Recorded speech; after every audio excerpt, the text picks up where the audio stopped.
আল্লাহ তুমি আমার গুনাহগার উম্মতকে বাঁচাও।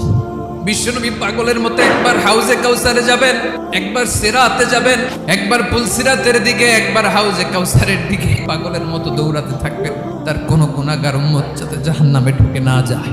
কিয়ামতের ময়দানে ওই বিভীষিকাময় সময়ে মুসিবতের কালে মানুষগুলো পাগল হয়ে বিশ্বনবীকে খুঁজতে আরম্ভ করবে।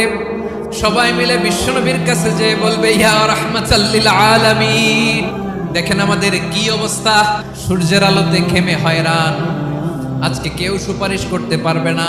সব নবীরা অপারগতা স্বীকার করেছে, তারা বলেছে আপনি ছাড়া কেউ নাকি আল্লাহর সামনে দাঁড়াতে পারবেন না, আপনি একটু সুপারিশ করেন। বিশ্বনবী বলবেন, আসো আসো, আজকের দিনে আমি ছাড়া আল্লাহর সামনে কেউ দাঁড়াতে পারবে না। বিশ্বনবী মাকামে মাহমুদে যে আল্লাহু আকবার বলে সিজদায় লুটিয়ে পড়বেন, বিশ্বনবী এমন ভাবে অজর দ্বারায় সিজদায় লুটিয়ে পড়ে কাঁদবেন, রব্বুল আলামিনের রহমতের দরিয়ায় জোশ লেগে যাবে। রব্বুল আলামিন এই দৃশ্য থেকে সহ্য করতে পারবেন না। রব্বুল আলামিন বলবেন, ইয়া মুহাম্মদ ইরফা রাসাক, ও নবী আপনি মাথা তোলেন, যা চাবেন তাই দেব। ওয়াশফা তুশাফা, যার জন্য সুপারিশ করবেন তার সুপারিশ কবুল করে নেব। বিশ্বনবী মাথা তুলবেন, তুলে বলবেন, রব্বি হাবলি উম্মতি, আল্লাহ তুমি আমার গুনাহগার উম্মতকে বাঁচাও।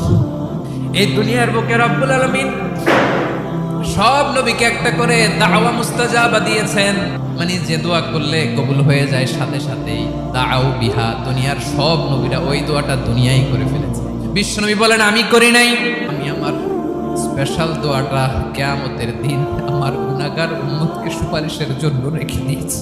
আমার যে উম্মতের হৃদয়ে যাররা পরিমাণ ঈমান আছে, আমার একটা উম্মতকেও তুমি জাহান্নামে ঢোকাতে পারবা না।